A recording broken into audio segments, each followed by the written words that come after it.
Uniform છે ને તું મને પહેરાવ.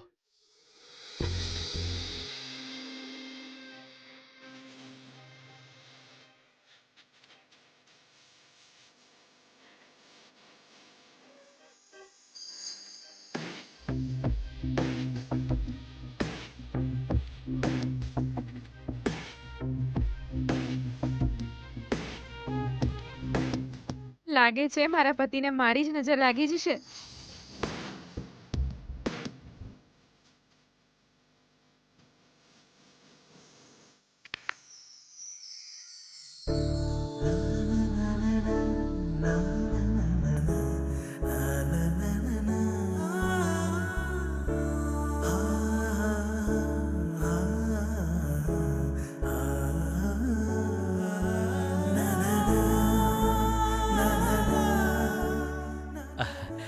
આવ ગીતા, ક્યાં વિજય? આવ ને કહું છું. વિજય મારી સાયકલ. અરે બેસ.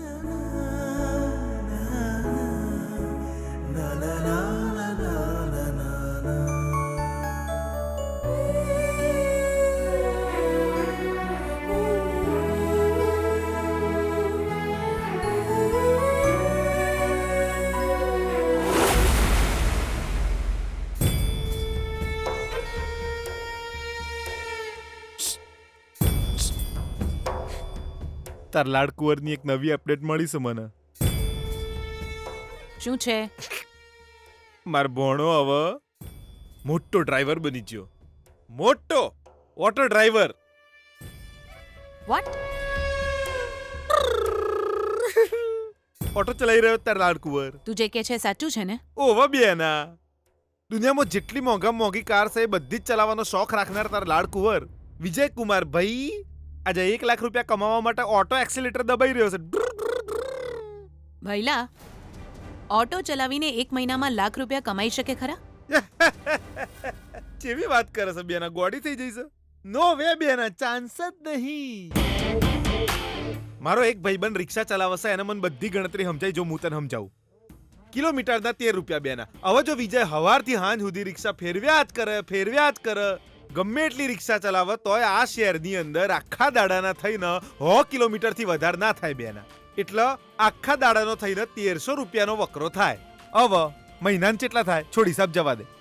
હવે જે પૈસા કમાય એ પૈસામાં એને જમવાનું, રિક્ષામાં પેટ્રોલ, રિપેરિંગનો ખર્ચો, આ તે ફલાણું ઢેકણું હજારો ખર્ચા થાય અને એ બધા ખર્ચા કાઢતા 40,000 રૂપિયા જેવા કમાય બેના. પણ એના તો લાખ રૂપિયા કમાવાના છે.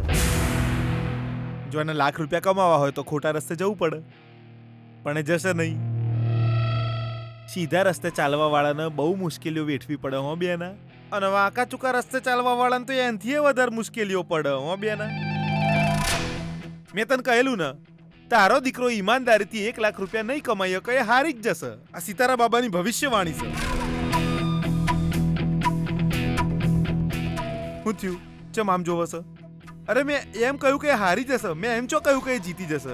જોઈ રહી છું કે હજુ તને લાગે છે કે હારી જશે, પણ કોન્ફિડન્સથી વિજય હારી જશે એવું બોલી નથી શકતો. ના એવું નહીં. જો બેના હું કહું. ભૈલા, મને સમજાવવાનો પ્રયત્ન ના કરીશ. એકવાર વિચારીને જો. હવે ખાલી 25 દિવસ બાકી રહ્યા છે. 25 દિવસમાં કંઈ પણ થઈ શકે છે. વિજય 1 લાખ રૂપિયા કમાઈ લેશે તો ગીતાનો આ ઘરમાં આવવાનો રસ્તો ક્લિયર થઈ જશે.